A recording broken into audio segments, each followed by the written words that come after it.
She's one of the hottest radio personalities in the country, unafraid to ask the tough questions, informed, engaged, and in touch with what's happening in your neighborhood, across the country, and around the world. Frankie has a big mouth with big name guests, big topics, big ideas, and solutions. Now, here's your host, Frankie Darcell.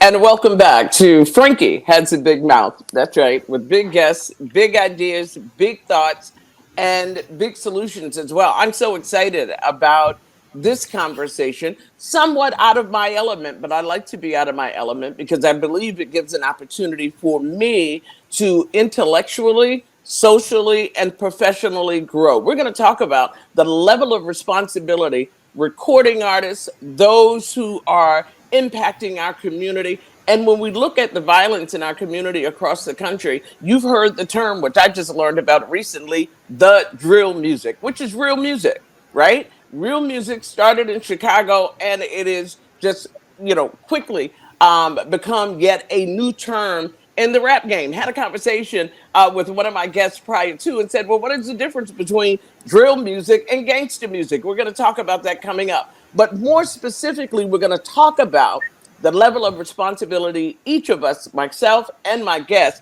have on the culture and how it affects our young people and maybe where we are today. I want to, first of all, thank all of those who participate, the Black Information Network. You can find us as well on iHeartRadio, the iHeartRadio Network, and the iHeartRadio app. Of course, the Black Information Network and our extremely incredible partners at Real Times Media.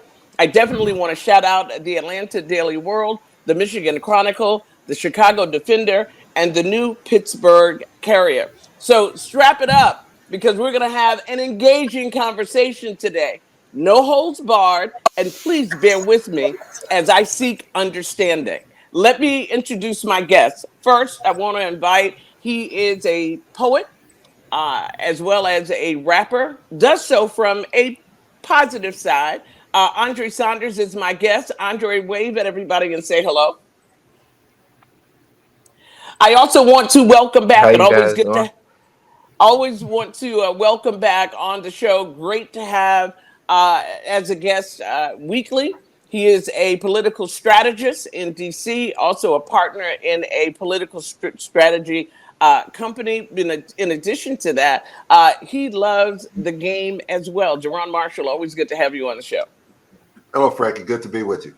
Very good. If you've not heard of, and when I looked to research, I was really, excited to see just how underground this group is, but very renowned as well. As a part of the rap group OBH in Philadelphia, Pennsylvania, he is joining us as well. Razor, good morning. How are you? What's going on? Good morning. Thank you. He has been a guest on my show off and on for the last couple of years, and I'm sure he has been in your home as well. Clearly, there are no boundaries in terms of specifically talking about those things that empower our community. Please welcome to the show Dr. Umar Johnson. Dr. Johnson, good morning. Good morning. Peace and Pan-Africanism. All right. And finally, he produces the show, but he is no stranger as well to music, co-founding a number of publications, and is what I would consider a rap aficionado. To bring some commentary to the conversation as well, Adell Henderson from Real Times Media will be joining us with this conversation. Adell, hello. Appreciate it. It's interesting being on this side with you, but we're going to rock and roll. Looking All forward right, to the conversation. Dr. Johnson, let me start with you. Clearly, you have dealt with you deal with a number of issues socially and the like. Clearly, you are not shy about your position and what it is that in the positions you take on a myriad of issues. Thank you for joining us for this conversation. You understand as well the impact that you have on communities by your perspectives, and some have really been challenged. Let me take an opportunity and start with you. Not just specifically what you talk about, but as it relates to this topic, how responsible are you or this genre of music responsible to impacting young people in our community, specifically with your background in education, so you know how this affects children who are in the schoolhouse, and as well as a psychologist? I need you to ask that again, because I heard you ask me how responsible was I versus the music. I'm not a Well, my reason for saying that is that your perspectives on a number of different issues have been challenged before when people have disagreed with you. Let me be more specific. So you know what quote the when you say something to be able to stand by and defend what you say and how it impacts other people.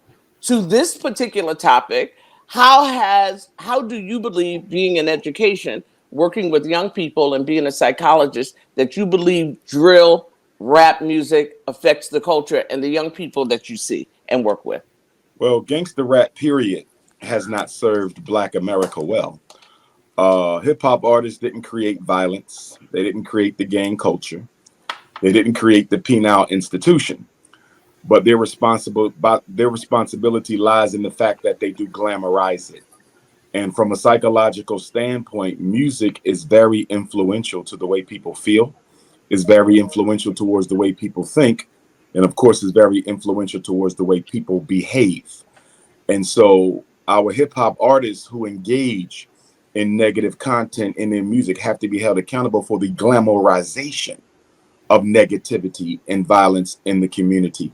And I think from an artistic standpoint, the artists historically, going back to an African culture perspective, and even now in contemporary times, across culture, across race, but of course I'm going to focus on my own people, but artists have always had a dual responsibility.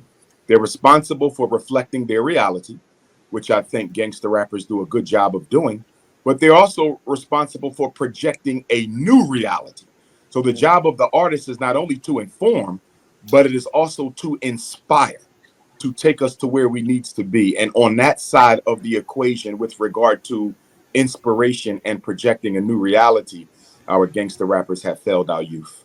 All right. So as we move forward in this, you talked about the level of accountability and responsibility, although not creating the environment some of them live in. Do you believe individually that there is a difference, that if you know better, you do better? Is that asking too much of people who are living in environments where there are some challenges to do better than what the environment is giving them? I think you have to put hip hop culture and gangster rap in particular in its proper perspective. The Black community is poor on accountability across the board. Yesterday, we just had our federal midterm elections. More than 400 congressional seats were up. More than 30 governorships were up. Of course, the most prominent one that's getting all the conversation is Stacey Abrams in Georgia and her loss there.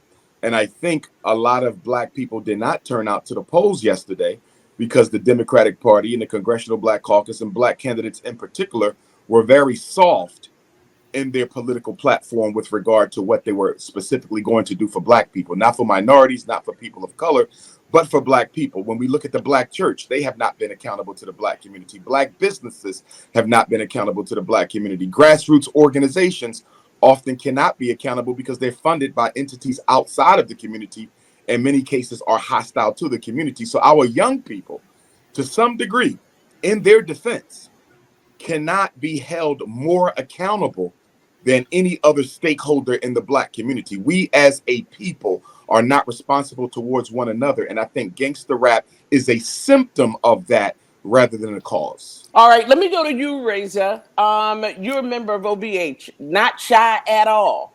Talking about what you talk about, your music. Let me give you first an opportunity to talk about OBH, what you sing about, and why you sing about it. I mean, me personally, like, not as an excuse of where I come from, but yeah, this is where I come from. So me and the people I'm around, we particularly rap about stuff that we see or been around. But we also, when we go back to our blocks or go back to our places, we talk to our young boys different. And when we do interviews, we talk different. Like, I'm in the mix of all that stuff, but I got my own nonprofit organization. I'm feeding homeless. I'm trying to do this stuff. So it's like the narrative is they took the drill music, if I don't want to skip subject, but they took that and made it different. Like, drill music was a beat. Like, so, I mean, people over here, you see in Chicago, people shooting people and doing that on Twitter. Y'all taking it, though, that's drill music. It's not. It's not what drill music is. So this is what we doing in our city now. Young boys out here shooting and killing because they feel like they have to live up to these raps. Or some of them don't even rap. They'll shoot and kill and then start rapping. All right. So in any of the songs, and I don't want to point your group out because I mean you guys are all over the internet and all over YouTube. It's not shy in your songs of talking about some of the violence in the community. To that particular aspect of your music, is that responsible and how it is impacting the young people in the community? I mean, no, I would definitely take accountable for some of it because I definitely know we got fans. We got people that actually listen to us and care.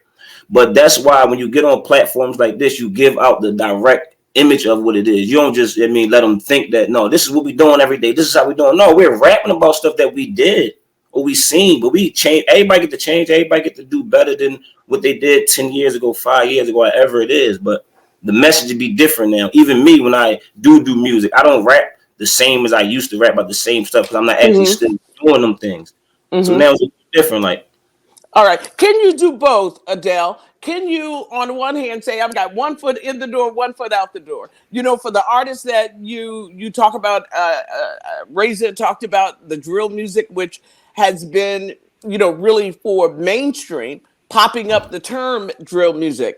And he mentioned as well, it's a violent kind of music. Can you be both? You absolutely could be both.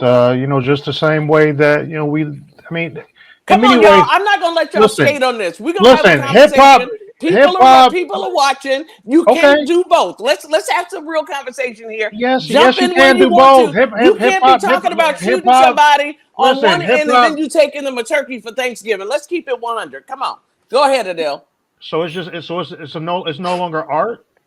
Like it's no longer art now. We're not talking about music. We're not talking about artists. There's not a distinct. Because what are you saying? You put a beat behind it that makes it music, even if you're talking about shooting somebody in the head. Actually, yeah. It is music. The same way an author could write something and put it in a book or in an article, or you could create a movie.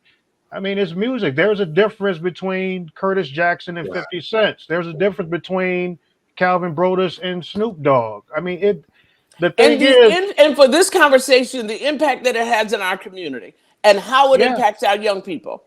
Frankie, can I jump in? I apologize. Yeah, and please just jump right in. And the reason that I'm jumping in is because I'm an '80s baby, right? I grew up during a period of time where it was rap versus hip hop, and my criticism of the artists is probably a little different because I believe that the artists are trying to make their way. I think we talk to them wrong. I think we try to be preachy as we get older, and versus to trying to figure out a way. For example, most artists run out of money. Most artists don't become as successful as they want because they don't figure out their path in terms of their finances. I'd rather work with some artists working on their finances, how they figure out the longevity of this. I appreciate Razor. I appreciate Razor in his conversation. What he said is, he said, when you know better, you do better. He said he did. He's been talking different since he don't do those things that he's interested in. And it's amazing how we differentiate when it comes to other things in life. While we differentiate when watching an artist in Pulp Fiction and watching artists slaughter hundreds of people on screen. And then we don't see that artist in that same way. We don't say, you know what, you shouldn't have done Pulp Fiction because you made $100 million off of it.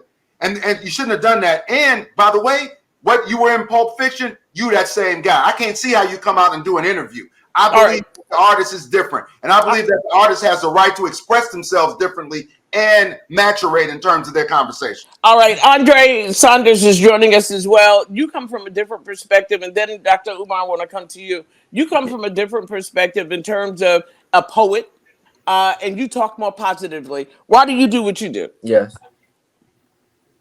Yeah.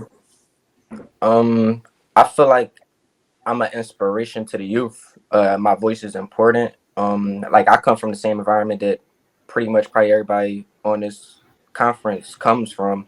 But one of the things I noticed when someone said earlier that I wanted to touch on a little bit was like we come from that, but I think nowadays in music is like a more realistic perspective of growth, where back in the day when people was rapping, you didn't see them as visible with like social media and stuff like that, where nowadays this generation you see them more. So it's like you gotta believe them. If you like more, if the fans don't believe what you're saying, it's not gonna be realistic. So when they talk about that double perspective, it's like I don't think you could say that I'm doing this and then be faking it. I think it is a separation, even though it can coexist. In my mind, I feel like where if you doing that or that shit pass, the platforms that we have today to be able to show it is like people have to believe like, okay, I'm not glorifying it. I'm saying this is what my experiences were, but I'm stepping into this more positive direction, or I'm doing this. So I'm not necessarily still doing it. Like if you look at somebody like Jeezy or like somebody like a Nipsey Hussle, it's like it's not discrediting what their experiences are, but it's saying that I want to grow and go forward.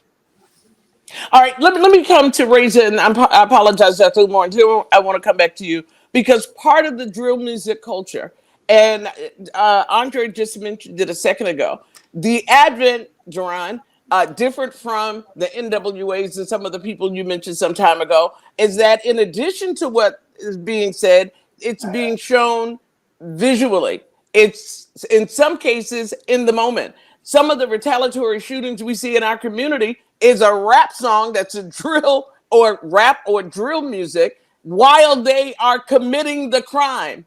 And therefore, the retaliatory shootings in the community come from that culture. Razor, your thought about that? All of it to me is just like it's all weird to me if you ask me, because like I said, like just me seeing it and being around it and seeing how they carry it now. It's not like they oh my goodness, it's so crazy. I love talking about it. It's crazy that they changed the whole narrative of gangster rap, drill, whatever you want to call it. These young boys is out here doing stuff like when we come from, if you see somebody with their mom, you laying off them. I don't get what y'all got going. Somebody with their kid, you laying off them. These young boys actually got a different narrative. They thinking different, so they acting different right now. They feel like they don't have to listen to us in so many words because they out here making their own money. They out here. What are you saying they're doing? What are you saying they're doing for people who are hearing this for the first time? As far as what? When you say, the young bulls out here, they're doing it. Doing what? No, they actually like living out their raps to the max. Put it like that.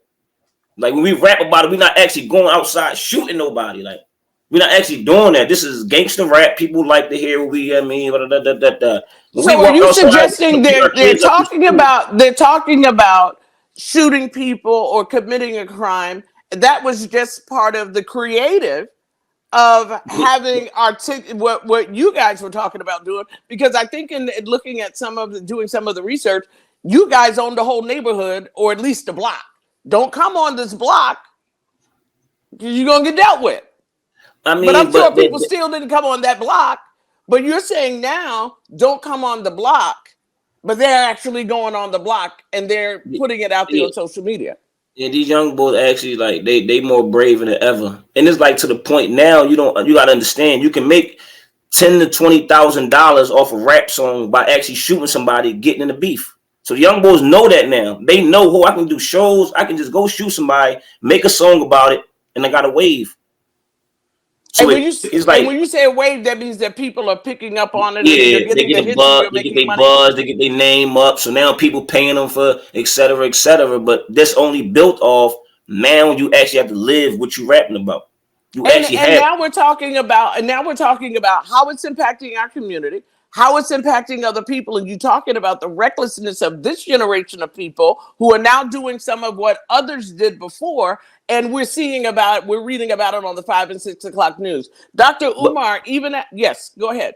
I'm about to say, because they started their own thing. If they was actually listening to us or people before us, they would know that this not cool. Y'all young boys, y'all rocking out too crazy right now. Y'all too reckless. If y'all was listening to us or y'all did take any heed from anything we was doing, y'all would know not to do it like that. They creating their own narrative right now. These young boys doing what they want to. It ain't us like we just out here giving them this message and they taking it. No, they doing their own thing. Like that's what they doing right now. All right, Dr. Umar, again, yes. Let me go to Dr. Umar. I don't know who is going to speak because I said I was going to go to him a second ago, and then we'll go back. Dr. Umar, even from, as a psychologist, and the impact that it's having, is this taking now to Razor's position? Now these younger guys have taken it to another level, and how it's affecting the community and the perspective. Well, first of all, let me say this. An artist like any other member of a community has to be held responsible for their behavior. Anyone who says it's just art and so we should give it a pass, I will totally disagree with that. No one should be allowed to project any type of experience or reality into the community, into the minds of our children, that will have disastrous effects and not be held accountable for it. The difference between the gangster rapper and the actor is everybody knows the actor is an actor. But central to the culture of gangster rap is this notion that I live my music. Now, many of us know that a lot of the artists do not live their music, but our children don't know that.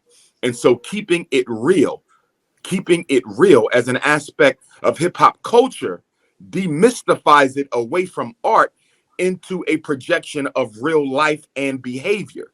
And so there's a big difference between an actor on screen and an artist who says, I am reflecting the actual reality that I have experienced. Then we have to also keep in mind that what adds insult to injury in this hip hop crisis that we're living is that there are white people behind the scenes that publish this music, market this music, promote this music, and by and large are the biggest recipients of the financial gains of this music.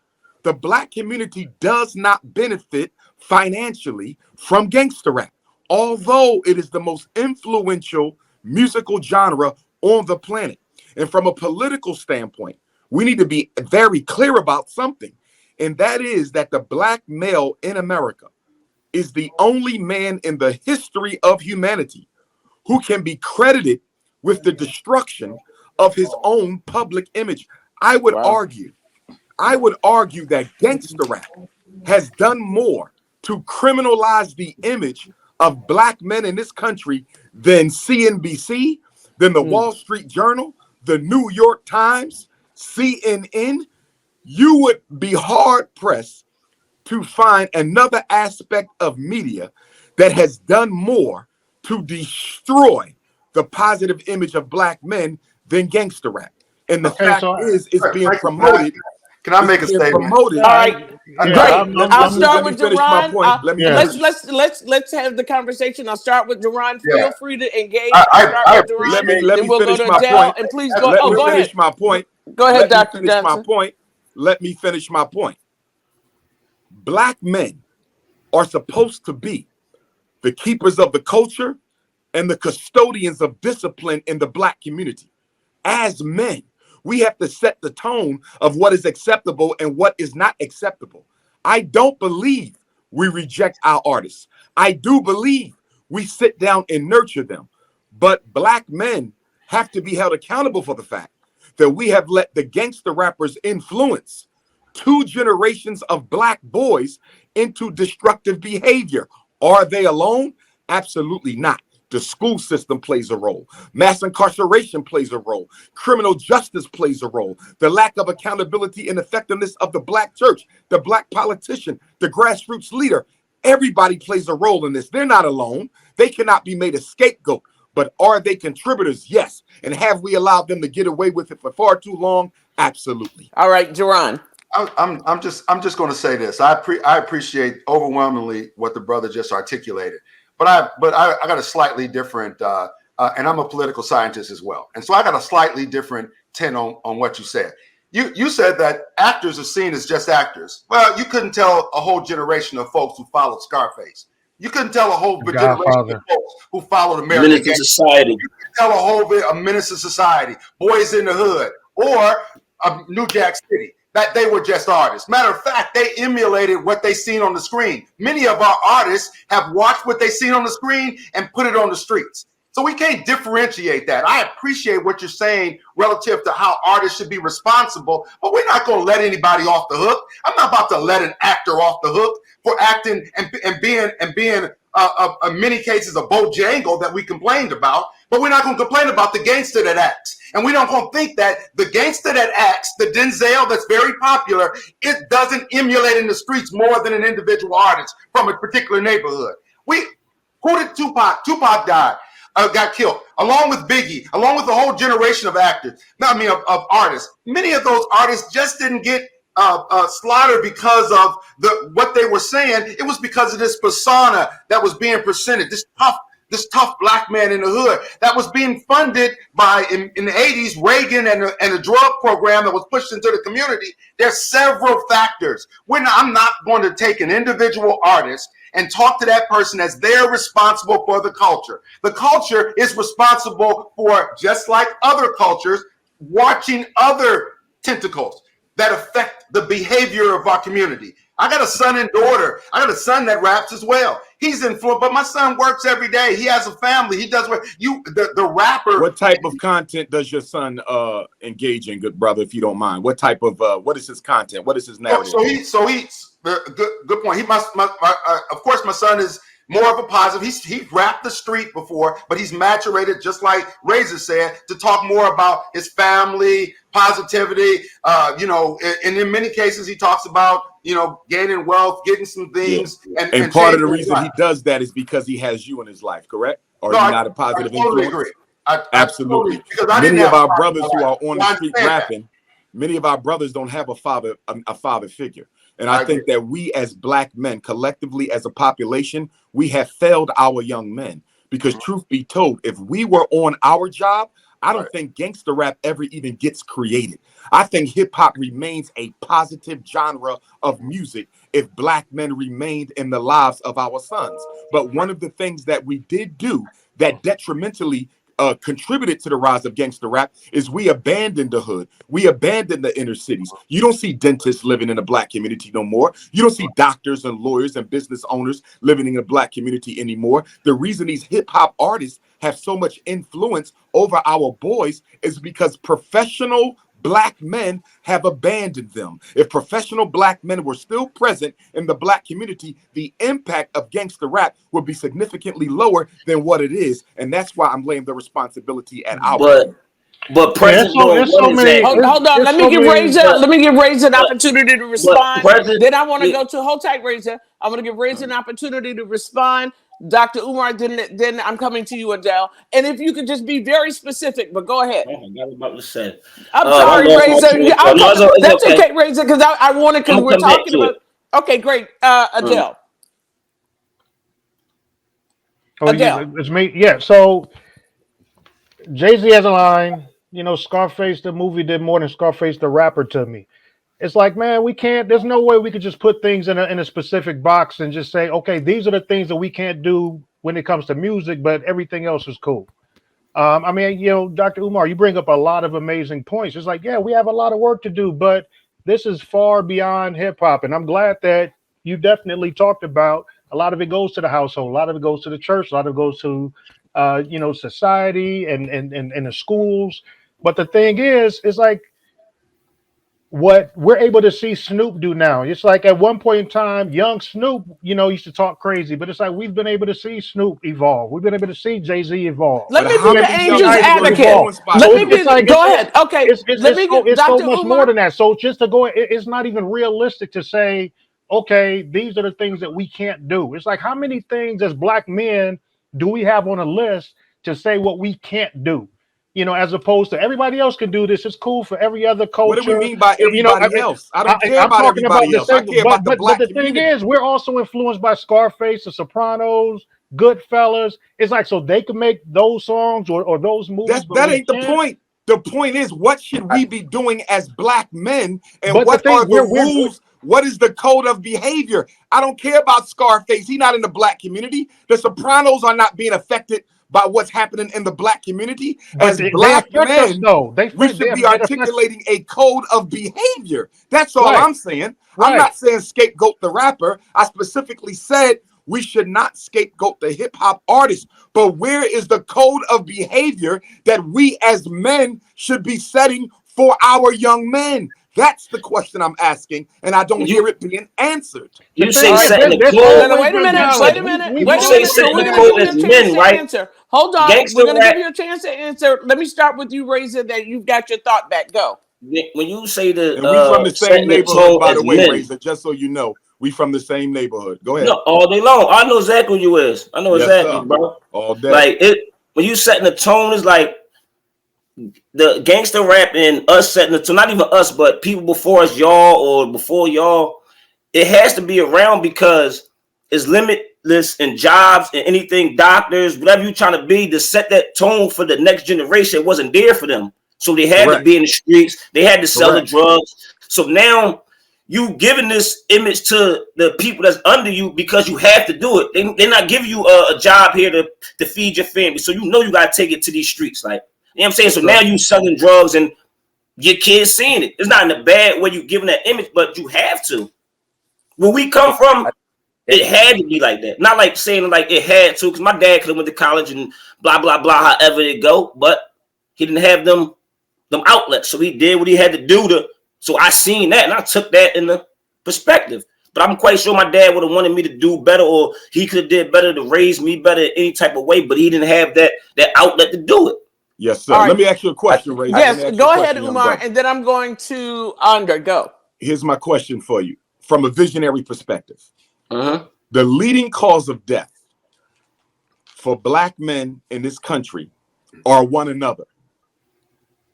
We're the only species on the planet Earth whose leading cause of death is one another.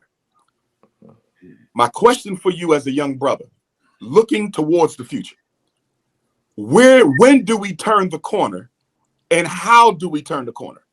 Because we can't allow gangster rap to continue to operate as it has, unchecked, because it is a contributive element in the destruction of Black males. So from your perspective, how do you see this playing out in a way that comes back to benefit the same Black males who is kind of disadvantaging right now? I feel like the more people of power, as far as the artists with the biggest voice, I believe they should be getting on platforms such as this or bigger platforms, actually letting them know. They don't do that enough. Like letting them know, like, yo, this is rap, y'all. This is rap, but my life is this. I know y'all like to hear this, so this is why I give it to y'all. But in reality, when I go home, I do this, y'all. I don't do this when I go home. They don't get that message out enough. I believe if the rappers with power, we can name a million names of big voices, if they get on platforms saying that, like literally, like, yo, this is just rap.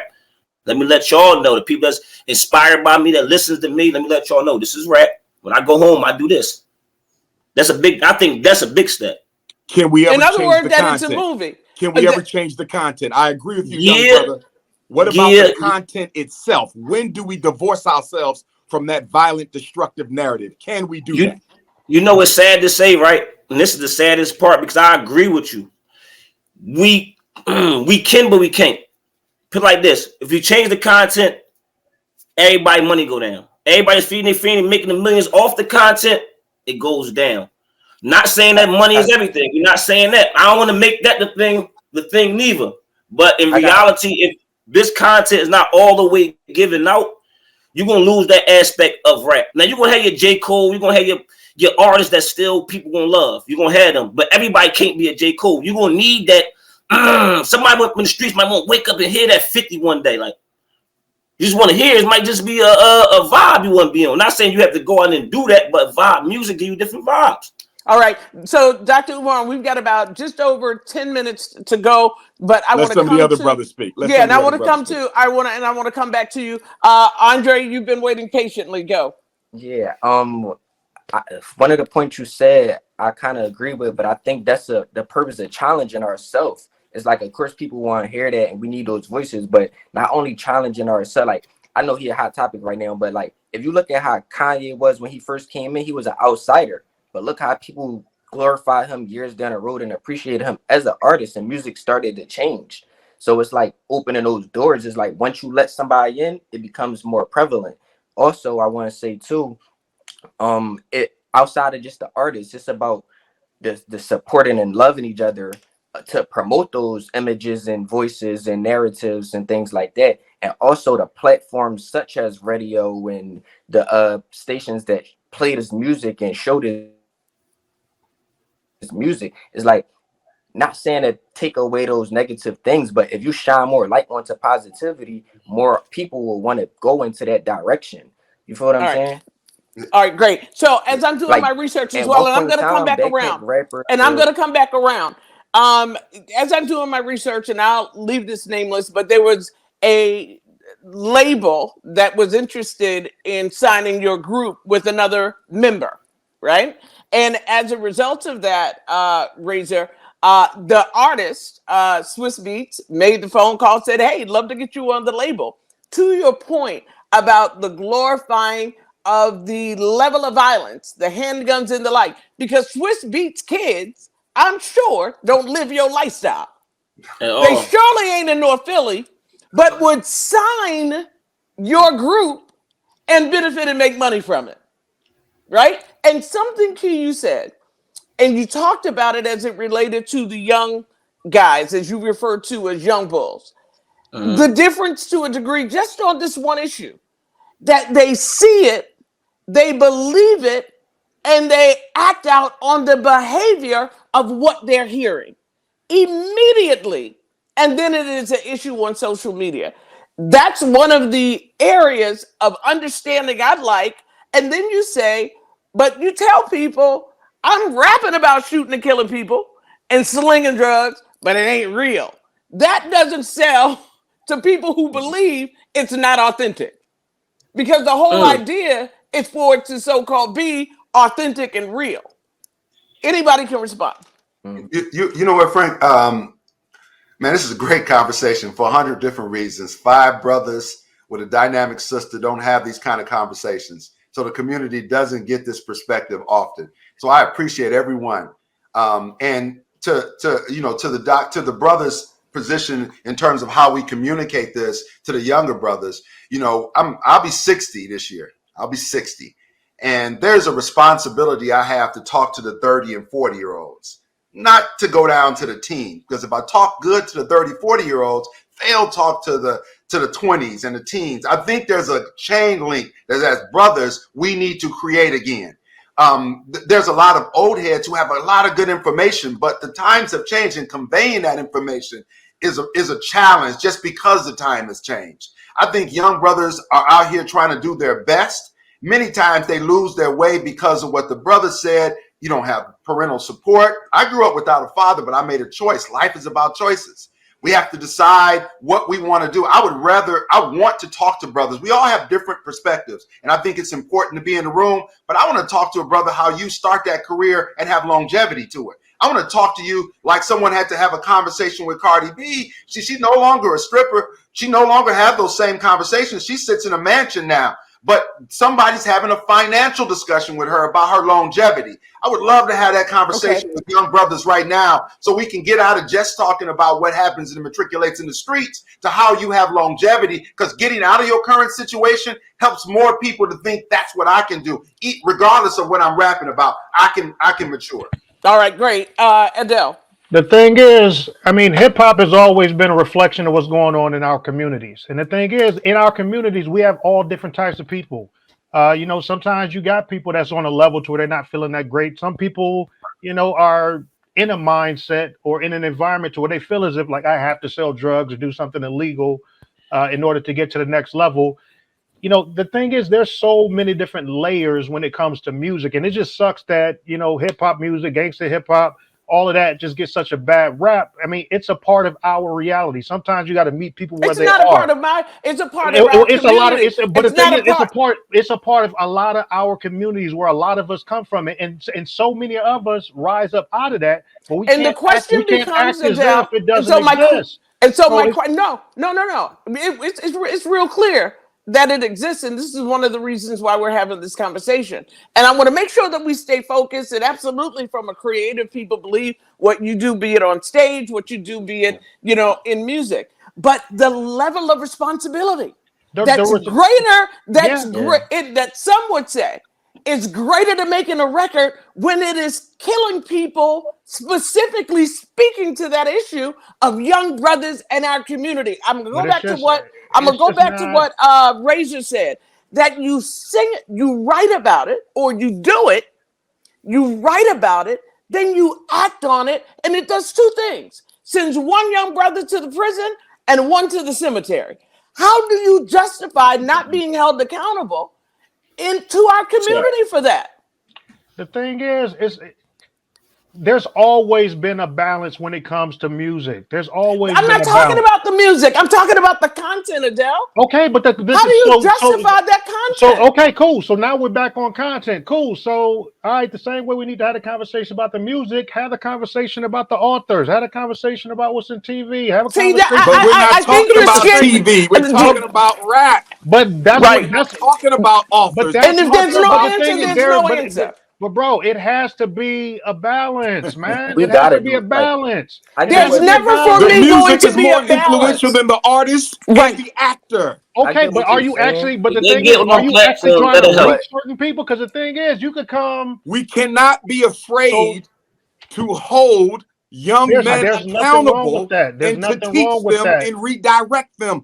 I think too often when we have these conversations, men in our generation are afraid to say that your brother, is behavior how does is that occur? dysfunctional Wait a minute. and we're responsible for it, and let's work together towards changing that. How many brothers would not I even be agree with gangster that. rappers if they had good jobs, if they were in college, if they could start a business, if they were in trade school, if they could become a realtor, if they could be a stock investor? How many of them would not even be participating in drill rap if they were given other opportunities? And that's where black men come in, and that's why I say we have failed them. There would be no gangster rap if black men did not abandon black It's bigger boys than the in the music. city. It's bigger than the music. You know, if anything, the reality is the music's not going I feel like anywhere. music So I culture think is we're so in a big much better that situation if we were to focus on that's how to true, make the but most out of these success stories and how, you know, someone may have started off in a space to where I they were get what making you crazy, reckless music, but it's just Are like you for saying the them, content for can't them, change, my brother? Or are you I'm saying saying we're stuck with gangster rap for another 1,000 years? Or are we stuck with gangster rap forever? I totally we disagree. are. I Actually, totally we are. disagree. The thing, what I I feel as totally if, what Can I disagree. say something real quick? I feel as if we should focus on the person who started Unfortunately. here and was able to evolve there. Ice-T is It's the not about longest running individuals, actor brother. It's about in TV. systems. It's about systems, not individuals. Change Okay. comes through systems. Individuals may initiate it, but we need to put systems in place in our community to transform pathology into progress. We need to create systems to save these young brothers. It's not about individual Rap interaction. music is 50 years old. Rap Wait a minute, music as a Duron. whole Wait a is minute, 50 Duron. years old. You know, so now But gangster rap isn't 50 years old. Gangster rap isn't 50 years but what old. we do have right now, we have case studies. You know, we have Ice-T, we have Ice Cube, we have Snoop, we have Individuals. Jay-Z. Exactly. Individuals. Dude, We need systems. we need, okay, but we also need to go ahead and start with some sort of model. We have to start with some sort of examples. It's So like, you're man, telling me that because Snoop Dogg is no longer rapping about bitches and hoes, okay, that is a good blueprint of what we want young men to do? How many brothers were influenced by Snoop Dogg? How many brothers were influenced by Snoop Dogg who might be dead or in jail right now? We can't wait 30 years for popular artists to get their act together, because in that 30 years, we're losing thousands a day. It's a lot of people that are dead or in jail that followed Martin Luther King. Stop, man. It's So like, you're come going on, to it's a scapegoat range. everything. No, You're I'm not going to say. It's like Dr. King died for liberation, brother. Yeah. He didn't die for gangster rap. He Right. died for equality and justice, not gangster rap. Frankie, this is the illustration of what I'm talking about. We talking by each other. This is an illustration. No, I don't think we're talking about. I think this is engaging. I don't know. It's engaging. And I think he's hearing me. I'm hearing you. I'm Listen, hearing you. Not every dialogue. Guys, I wasn't is trying to be insulted. Listen, I wasn't trying to be insulted. What I'm saying to you is what I really want you guys to know, both of you. I wasn't trying to be insulted. No, not at all. Not at all. What I was saying to you is that both of you had great points, but because you were on your point, you couldn't hear each other. You were actually making a concession, but you couldn't hear that. What I'm saying to you is that it can be that and it doesn't have to be that or. Right. And I'm saying your point was valid, but the problem is that, you know, Adele seems to be defending another point. And the problem is that both of those conversations they don't have to be inverse to each other. We're both interested in the solution, though. We're both interested in the solution. There has to be, hold on, Frankie. There has to be a solution. We cannot sit up. I cannot go. I went to Chicago for college when I first left out of Detroit. When I went to Chicago, I knew clearly I could hang out on the north side, but I couldn't go on the south side and the east side because they was over there banging. I knew that. But guess what? I was able to have some conversation with some folks on the L where it wasn't about just that. I'm saying to you, there has to be another conversation. You can't tell me I can't make money with what I'm doing. What you can tell me is, how do I make money and maturate what I'm doing in order to be successful? I have a question for you, my brother. I have a question for you. Yes. You said, I can't tell you that you can't make money doing what you're doing, i.e. gangster rap. Then explain to me that there's very few communities, you could probably label Hispanic only, no other community allows their young people to engage in music as self-destructive as gangster rap for as long as we have been doing it. European Jews don't let that happen. Asians ain't letting that happen.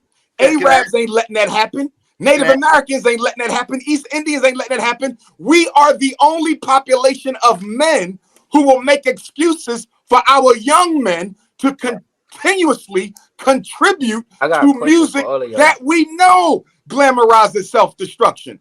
Right. So how can you say we can't tell them no? Every other community says no. Every other community says no. Every other community says hell no. Why? All right. I'm gonna answer Dr. Johnson, hold on. Go ahead, Duron. I'm gonna answer that real quickly. We glorify other communities as well. There's mass murders amongst other communities. They do nothing about it. Let's not talk about. We're talking about gangster rap, brother. Brother. When I lived in a suburban community, we're talking about mass murder. We talking about gangster rap. Hold on, brother. When I lived in a suburban community with majority white folk, the young white boys played gangster rap overwhelmingly. They blasted it. Yes. Who purchases that music? You think that's a good thing? I'm not Do you saying think that's a good thing? The influence of music goes well beyond our young brothers. Exactly my point, and that's all the more reason why we need to stop it, because it's contributing to the destruction of our public image. Okay, hold on. Wait a minute, Andre. Do you know white brothers? Do you know every race kills itself disproportionately? Do you know? I do, but no race has the fratricide rate of black men in America. No other race does statistically. We have made history with black on black genocide, and we don't want to do nothing about it. You brothers are telling me this is the way it is. Don't try to change it. We can't change it. So we're just going to sit back and keep on watching an entire form of music. All right, here's what we're going to do. To a pathology of extermination. All right, here's what we're going to do. Because we've got to wrap up. Andre, if you can give it to me in about 15 seconds. You said you have a question. Ask your question. Yeah. I just had a question. I know everybody kind of talking and saying whatever, but I want to know, as a group and as a collective and as individuals, what are we doing to actually help find a solution to those problems of providing information and resources to those younger generation? Great question. Great. This is something that I focus on constantly. I've been a public speaker. I need 30-second answers because we got to wrap up. Go, Duron. I've been a public speaker for most of my life. I believe not only am I influencing my son, hopefully my son is influencing his set of community, but I believe in young entrepreneurs. I see young rap artists and young folks as entrepreneurs. I talk to them in my firm. We talk to them about how you can maturate your life from starting at the grind to actually being able to be on Wall Street and present something for your family that's much better. I think there has to be a pathway. I think that sometimes we talk at each other and we don't talk to each other. All right. Razor, your response. Like I said, I think more people of power should be on platforms saying it. That's all to it. That's all I believe. So that could change a lot of it. Saying which part? Like just saying, as far as this is what I was doing. I'm rap about stuff I've been around, but I'm not actually going out here and doing this every day. That's not saying that I'm frauding about my rap. That's just saying I'm not doing that currently right now. And the 9 out of 10 artists that got a name or what it is not doing that right now. Mm-hmm. All right, Adell. There's a lot of medicine, in the music as well.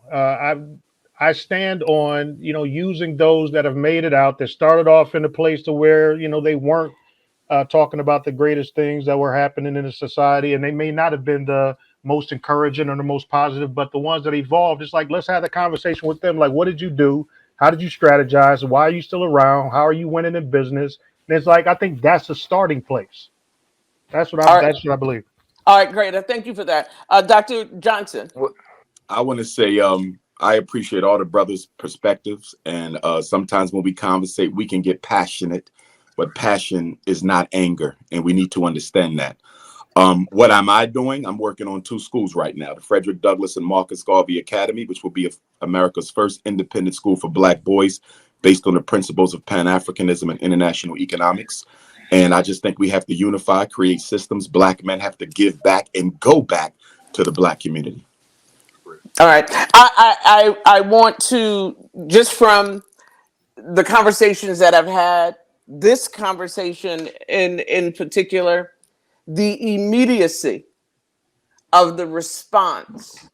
I know in the city of Philadelphia, it's happening in Chicago, it's happening in Detroit. Razor made reference to the young bulls. We're talking about the 4 that just did something up in Roxborough. The youngest was 14, 15 years old. And one of them even made reference to the drill and the what's happening and the guns and the like. That the immediate response of the community at large is that the retaliatory response of an individual who says something in a record, who says something in music and puts a beat to it and then puts it on the internet. And then as a result, the brothers on the other side of town, another young Black man, listens to that record that he has every right to make. And then 2 nights later, they're in the middle of the street in any USA city shooting at each other. I don't believe that the intent of any freedom was to be able to talk about putting a gun in another person's hand or taking them down is the intent of what music was created to be and the level of responsibility that this community at large should take when we have an element in our community that puts somebody in the cemetery and somebody in the prison system. And we've got in every state in USA building more prisons than we have accommodating education in neighborhoods. I just don't believe that that was the intent. That's just FrankieDarcell.com. And the quote drill music today, don't understand that. I get it. I believe in freedom of speech and the creative process, but it should not have to cost a person a life. And for the 5 or 6 that get out, there's 60 or 70 young brothers in the community that have these 5 or 6 benefited from the 50 or 60 that believed it and ended up in prison or in the morgue. That's just not the intent of the purpose of enjoying music.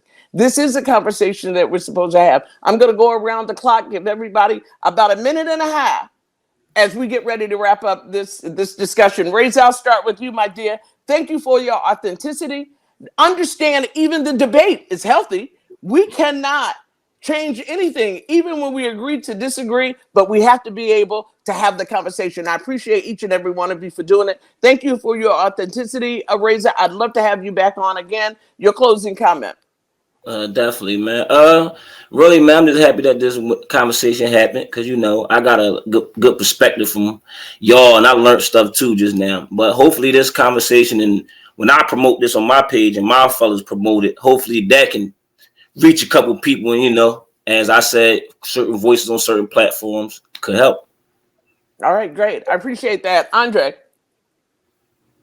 I appreciate the conversation and opening up for dialogue for us trying to understand each other's perspectives. And actually, I try to work to help create something positive of change. I hope we can continue to do more things like this and actually do the action behind what we're saying to help. All right, great. I appreciate you. Thank you for what you're giving the community as well. Duron Marshall. I just want to thank all of you. I appreciate the energy of the conversation. You know, so often we talk about things relative to Black men, and it's just passé. It's no passion in it. I feel that the energy of the conversation is about fighting for the lives of our brothers, fighting for the future of our of Black families. It all starts with the Black man, feeling like he has hope and an opportunity to live, not YOLO. And so it's so important to have this conversation and for all of you to know that we love each other. This is about love. This is about Black men saying, look, we're responsible to each other, and we're going to hold each other not only accountable, but we're going to give each other resources to win. All right, great. Thank you so much, and Duron, always good to have you on the show. Adell Henderson. Yeah, I think that this challenge that we're dealing with is so much bigger than hip hop, gangster rap, or whatever genre. Dr. Umar, you definitely stated a lot of other things we need to work on. It's like I get frustrated when it just seems to get boxed in as being like, okay, this is in the forefront of the only problem. I mean, we do have a long way to go. There are a lot of solutions, but I do feel as if just figuring out how we can work towards real solutions and, getting away from talking points and using all of us as a collective and not only saying, let's stay away from those people that's on the South Side. No, we got to go to them. We got to invite them in the room too. And I don't know. I just think that, we need to go ahead and be able to identify all of the problems so we can work towards putting together some real solutions. All right. Before I go to you, Dr. Umar, I just want to say something to Razor in particular that I don't want to leave on the table. He said, this is great, and I cannot wait to be able to get this and share it with my friends. And one of the challenges, and I know that Adell, Duron, Dr. Umar can relate only because of our maturity, right? And part of what we're talking about is giving brothers in our communities. You talk about being from North Philly. Give them the information, then give them access, because he said, and someone said earlier, of being at the table and in this forum. What you, Dr. Umar, Adell, Duron said has impacted the life of Andre and Razor. And I believe, Razor, and correct me if I'm wrong, that this has been engaging and empowering for you to be in the space of these three incredible seasoned brothers to give you a perspective about moving forward and what you're doing. Am I right on that? For sure. 100%. Right? So I would like to be able shortly, when we talk about solutions, I believe there is a 4, 5, or 6 prong. And we deal with each of them separately, but this is one we absolutely have to have, because this particular issue, it is connected to something that is killing our community, literally. Dr. Umar, I'll close with you. Yes, indeed. And I agree with everything all the brothers said. Just to close it out, we have to keep in mind that every gangster rapper has about 6, 7, 8 other talents: invention, scientists, mathematics, educators, doctors, surgeons, lawyers. There's so many opportunities out there, but because of a lack of direction and a lack of opportunity, a lot of our young men end up going down the wrong path. And we as Black men have to be held accountable for that. And I think the absence of Black men from the Black community is a much bigger problem than drill rap, because if we were in the community, I'm not sure there would even be drill rap. All right. Listen, I appreciate each and every one of you. Dr. Umar Johnson, thank you, Razor, for being with us. Andre Saunders, appreciate you being on the show. Not the first time, won't be the last. Razor, I would love to be able to get you back as we continue this conversation. Dr. Umar, you as well. Duron Marshall and Adell Henderson. Definitely a lot to talk about every other week. Check out the podcast on the iHeartRadio network, Black Information Network, and of course, Real Times Media. And I want to thank our partners as well at the Atlanta Daily World, the Michigan Chronicle, the Chicago Defender, the New Pittsburgh Courier, and of course, our partners who are listening around the country and around the world. Great conversation. All we have to do is start it, and then we'll look to how we're going to finish it later. I'm Frankie Darcell. Thank you for joining me for this podcast. Thank you for joining us for this edition of Frankie Has a Big Mouth. Find us on the iHeartRadio app, the Black Information Network, Real Times Media, or wherever you get your podcast. We'll see you next time for more compelling conversations.